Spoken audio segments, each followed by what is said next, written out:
Hey, what's going on, guys? So it's Juan Pablo here from 100% Finance at 100percentfinance.com. So today's topic of discussion is discover how I obtained 25 business credit cards to acquire my 48 willing unit portfolio so that I can quit my 9 to 5. So thank you guys for joining. I greatly appreciate that. So let's go into the next slide. Okay, so shout out to you guys, people from Chicago, from New York City, from Atlanta, Georgia, Fort Lauderdale, South Florida. Thank you guys for joining in, and just make sure you share this information on social media if you find it to be valuable. And just spread the word, especially if you have a family member or a friend who's an entrepreneur, real estate investor, business person, or at least aspiring to become one. You definitely don't want to just keep this to yourself. So it's always like to have this disclaimer right here. It's not legal advice, yada, yada, yada. You can read this stuff, okay?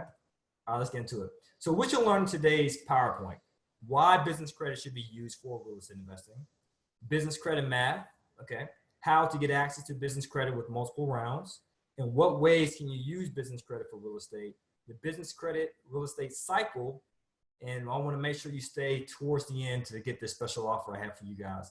It's important to use business credit because you want to get outside of just using yourself, and that's the rut most people get into. They tend to stay a mom and pop, but never graduate to being an entrepreneur, where they just bring the resources to the table. So I'll get into that shortly. Okay, here we go. So why should you use business credit? Well, for one, I didn't have the cash to get started in real estate investing. I didn't have it. And I couldn't get it from private money since I didn't have the experience. And I call that the private money catch-22. Whereas like I need money from private lenders, people who will lend you money, whether for equity or as a loan. But I need private money to do deals to buy real estate. But then again, I need to have some deals already under my belt in order to attract these private lenders. Because at the end of the day, they don't want to partner or do business with someone who lacks the credibility. So I call that the private money catch-22. And that's what I fell victim of. And I really wanted to finance my deals 100% because I came into the situation where I'm buying properties maybe once a year only because I was only depending upon my savings as a source of down payment, out-of-pocket costs for closing costs and so forth. So it would take me months on end to save up for enough capital to buy a property, enough funding to buy a property. So it took me forever. And I realized it will be very slow for me to quit my 9 to 5 by replicating that model. So then it hit me. Oh, I got to be an entrepreneur. If I finance my deals 100%, then I can be financially free independent. And hence the name of the company, 100% Finance. And that's our goal. Our goal is to provide you with the funding as well as to show you how to use it. Because I too have a lot of business credit cards. I'm sure you guys have seen on my other videos. And I also teach you how to use it so that you can get income producing assets using little to your own money. So I want you to leverage your personal credit to fund out-of-pocket costs, such as soft costs. Soft costs are costs incurred prior to closing, like property inspections, appraisals, traveling expenses, things of that nature. Down payment, normally it could be 10 to 20% of the purchase price, and closing costs can be maybe 5% of the purchase price. They all vary, but I'm just giving you just nice general numbers for you to use. But you definitely want to leverage your personal credit. Not saying that you want to get personal credit cards to invest in real estate. I'm definitely against that. But at least leveraging your good name for business reasons. Because when you get started in business, most banks, they want to see how credit worthy you are as a borrower. So if you don't have any business experience, then they might say, okay, well, being that this person is new, wet behind the ears, doesn't have the business experience, I'll extend that person financing if they're prudent at managing his or her own personal finances. Because if you're prudent in managing your own personal finances, more than likely you'll be prudent in managing the finances of a business. Okay, so I want you to do this. I want you to learn from my mistake for using personal credit cards. Now, this is a situation I came into. When I realized it took me forever to get enough money for a down payment using my savings, I tried to jumpstart my real estate investing career by using personal credit cards. Now, some of you guys might have made the same mistake that I did. When you use personal credit cards to invest in real estate, you run into the issue of having your debt to income ratio as well as your debt to credit ratio be way too high. And if your debt to income ratio and debt to credit ratio is way too high, most mortgage lenders will find you as thirsty, like you're desperate for financing, and they will not extend a mortgage to you. So in my case, I use personal credit cards to buy a property. It was a distressed asset. If I would have known better, I would have done better. But back then I didn't know. I should have used hard money in that case. Hard money is a private lender that gives you money to buy a property and fix it up. They give you money to buy and then fix it up, as long as you buy it at the right numbers, right? So I'm not going to get into in today's topic. But I didn't know about it. So I used my personal credit cards, acquired it, and then when it came to the refinance, I was halted dead in my tracks. So then I learned, I got smart. You know, I make a mistake once, but you learn from it. That's a principle. That's the financial freedom principle. So I made the mistake once and I learned from it and say, you know what? I'm going to move forward with business credit so that those accounts don't show up on my personal credit and have no impact on my debt to income ratio or debt to credit ratio. Got it? Good. So I want you to learn from my mistake as well. And as a result of making that mistake in 2010, this is when I bought 2 properties. I bought a 2-family, so that's 2 units, and I bought a single family. So I bought 2 properties, but 3 units in total in 2010. But being that last property I bought was purchased using my personal credit cards, my debt to income ratio was way too high, to the point in 2011, I did 0 deals, 0. Why? I spent that whole year paying down debt just to get my ratios back in order. So I cannot stress enough the importance of having pretty credit. And someone asked about that, like, hey, we be talking about what underwriters look for pretty credit. That was on a previous webinar, so I'm not going to go into that. You just want to make sure you join these webinars, right? But I am going to say that you want to keep your credit, your personal credit, as pretty as possible. And if you're ever curious to knowing whether your credit is pretty enough for business use, for real estate investing, reach out to us. Just book a call at 100%finance.com.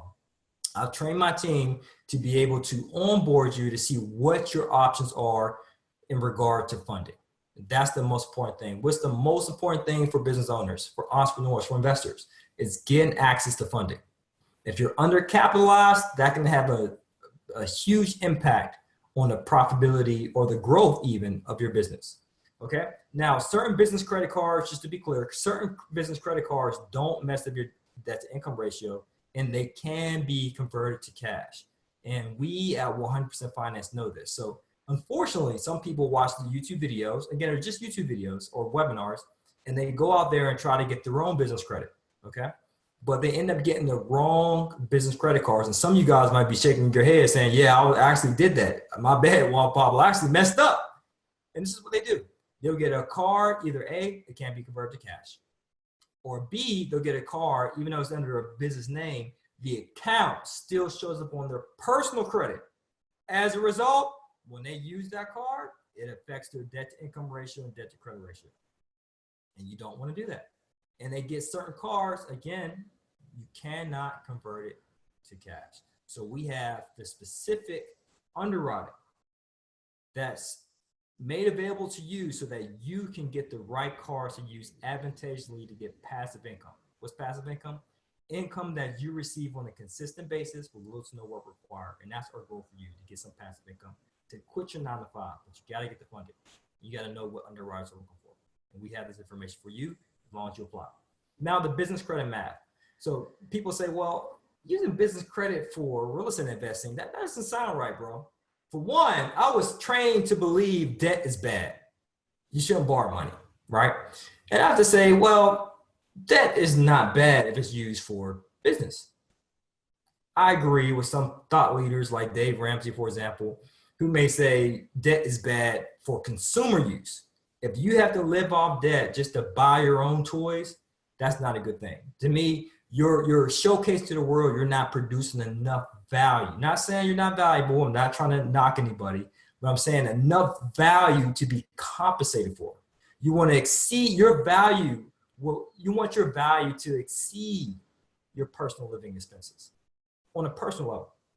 But for business, I'm all for using debt as leverage to make myself wealthy. So if you're in that same mind frame, then this webinar is for you. So let's say typically a person gets awarded $40,000 in round one. Round one meaning you can apply for multiple rounds. So you get $40,000 in round one. So based upon the success fee, because we charge a back-end fee if we help you get awarded business funding, you may pay, let's say, $5,000 at the time of this recording. You know, things change, pricing change, right? So let's say at the time of this recording, that fee is $5,000 more or less. To get access to now $35,000, because you have to subtract that $5,000 fee. The minimum payment on most business credit cards, and again, I say most, not all, because they all have different criteria of how they calculate the minimum payment. But let's say a typical credit card, business credit card, the minimum payment is calculated as follows: 1%, okay? 1% of the balance plus interest. So if you have a 0% interest rate, which most of our business credit cards have, 0% interest rate from 6 to 12 months, then your minimum payment will be 1% of 5,000, which is $50 a month. And this is what I have to say to people. So are you telling me you can't afford to pay $50 a month to get access to $35,000 that you can use to cover soft costs? Again, that's the traveling expenses.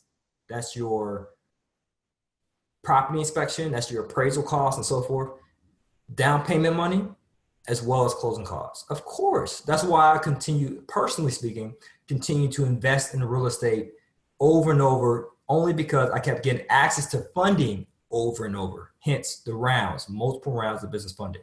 So let's say $50,000 a month gets you access to $35,000 to 100% finance your deals. Why wouldn't you jump on that opportunity? Yes, there's risk, but in life, there's risk in everything you do. But as long as you take calculated risks, my friend, it will minimize your chances of making a mistake. And at 100% Finance, we teach you how to increase your lines so that you don't owe us anything. So we help you get a credit card. Let's say this $35,000 and you increase it to $85,000. You don't owe us a dime, but we'll still teach you how to increase those lines using our methodology, because we understand what underwriters look for. And we also show you how to leverage that business credit and also how to leverage your properties to get out of the business credit, because it's all about exit strategy. It's not about just coming in the front door, is wondering, well, okay, what other exits can I get out just in case an emergency happens? So likewise, when that 0% APR expires, we teach you how to get out of the business credit. Are you curious to know one way? Of course you are. It's by increasing the value of the asset. It's all about value, guys. And one way you can do that is through built-in equity. If you buy a property worth $100,000, and let's say you get under contract, the purchase price is $80,000, you have 20% built-in equity. And if you're able to hold that property for about a year, and let's say you use business credit to finance the soft costs, closing costs, and down payment, then you can do a cash out refinance, pull the equity out the property, and pay down the business credit cards. All this stuff we teach in more detail. So if this sounds like you're a fifth grader in a college course, that's how I felt in my first real estate seminar. Don't worry. We're here to help you. We're here to show you everything step by step. We're your advisors to make sure you get enough passive income that exceeds your living expenses. Now, how do you get access to multiple cards? That's a great question. I have a thick stack of business credit cards, thicker than a stack of playing cards, right? Well, first you must apply. It's that simple. Apply so that we can call you and go over your options. Now, even if you don't qualify, don't be dismayed by that. We all got to start from somewhere, but as long as you're actively working on your situation, you too can apply. Does everyone who applied gets funded? No, not at all. Last year alone in 2017, we helped small business owners, aspiring business owners, even experienced people just like yourself get access to $5.5 million of funding. $5.5 million of funding. And again, not all of them qualify for funding right off the bat. But here's the kicker. So when you first apply, and if you get awarded, let's say it's even a small amount, because I had some people become very snobbish. It's crazy, right? Very snobby. But this is what I mean by that. You'll get qualified for $5,000 or $10,000 and say, oh, that's not enough. I'm like, hold on, man. That's $10,000 you didn't have yesterday. How dare you turn up your nose to additional funding? That's ludicrous. It's additional funding. Why would you turn it down? It's asinine, right? So even if you get a small amount, again, we'll teach you how to increase those lines, right? As well as how to get multiple business credit cards in the near future. And what I would like you to do, if you apply for business funding in the past, or if you're interested in getting your own money team, you want to make sure you reapply for business funding every 3 to 6 months so we can consult you. We'll tell you whether you should file your company in another state that's lender friendly. There's a few states out there that as long as you foreign file, if you're unaware what foreign file means, sometimes I get over myself, I might be saying terms. You're like, well, what does that mean, bro? Foreign file meaning, let's say you started your company in the state of New Jersey, and then you move your business operations to the state of Georgia. You can file your business to do business in the state of Georgia, and then you can leverage the local banks in Georgia. So we have a list of companies, business credit companies, in other words, as well as a list of states that are lender friendly. And we may also advise you, hey, you know what? The best thing for you to do is just create a new business. Even if you just created it today on your Secretary of State website, you can get funded. So we like to dispel that myth. Most people think, oh, well, don't you gotta have a profitable business? Well, doesn't your business have to be incorporated? Doesn't your business, listen, your one requirement is just to apply. So then we can call you and go over your options. It's that simple. Because we understand that everyone's situation will be different. No two businesses are the same. No two persons' credit report is the same as well. So we want to be able to look at your credit report as well as your business goals to provide you with the best advice. And that's wisdom, having a team of advisors. And that's what we want to be, your trusted advisor for your funding needs. So we understand real estate investors need funding and they also need deals. And we at 100% Finance, our aim is to provide you with the funding and teach you how to use it for your deals. So use the business credit coach like us, or advisor in other words, use those words synonymously to avoid applying for the wrong cards as well as wasting your time and your money. Okay? All right, so how can it be used for real estate? So the down payment it can be used for the down payment money, and it can be used for fix and flip in a combination with hard money. So that's how I used it. When I needed to buy a 5-unit, let's say the purchase price is $100,000, I would do the math. I'll say, okay, well, I need a 20% down payment plus, let's say 5% for closing costs, 5% for soft costs, so 30% of the purchase price. So if I'm buying a property for $100,000 and I'm gonna have to bring, let's say, $30,000 to the table, then you can see the math. So I would use the business credit to fund that $30,000, and then I'll factor that into my debt service. So I realized that at $30,000, I would probably have a minimum payment of $300 a month, and I'll factor that into my debt service for my cash flow analysis. And if any of this stuff sounds foreign to you, just make sure you learn and continue to network with like-minded individuals. And I got something to further your understanding as well. So single-family residential. If you plan on using business credit for single-family residential, make sure you season the funds first, meaning the business credit funds have to be liquid in your bank account for at least 2 months, 2 bank statements, okay, for mortgage brokers. And your total out-of-pocket cost for multifamily, buy and hold. So what do I mean by that? When doing a buy and hold strategy, I mean you're buying a property for the emphasis of getting cash flow, you want to make sure that the business credit covers the total out-of-pocket costs. As I stated earlier, soft costs, closing costs, and the down payment. And if you're wholesaling real estate, you can also use business credit to cover your marketing costs. Okay, but just the kicker. Always factor in the holding costs and the debt service and the cash flow analysis, because you're going to have to pay that business credit as well. And always think about the extra strategy. So business credit for real estate cycle. So this is the cycle I want you to implement. You apply for business credit, you get awarded. You might get some inquiries on your credit report. You get those removed, and we provide inquiry removal at 100%finance.com. So you get the inquiries removed. Then you apply for a mortgage, you find a property, you close on the property, and you repeat. That's the same cycle I did to acquire at least 30 rental units to quit my 9-to-5 at 30 years old, and you can do it too. Our students have done it, I've done it, and so can you. It's very simple, very repeatable process. And here's a quick snapshot of Eric. He's part of the Facebook group. He said hello to his 3 homeboys. He applied for business credit. He was awarded 6 cars and got approved for $20,000 in total. And Seth Green, he uses the strategies at 100% Finance, and he has house number 5 on the contract, $42,000. And Brittany, shout out to Brittany. She's in New York. She got access to $49,500 in business credit in 7 months. That's enough capital for a deal. And the thing that you want to do is get access to deals and get access to funding. Okay, and you want to repeat the process over and over and over. And here's the message I put out here: is anyone close on a deal this year? Please comment below to celebrate your success. And many people said I've done 2 deals. I've done 2 deals, working on 3. I closed on 4. So people are actually putting this stuff to practice. Okay. All right, guys. So as always, this is to your success. Continue to earn passively, live passionately, and I'll talk to you next time. All right. Take care. All right. Bye.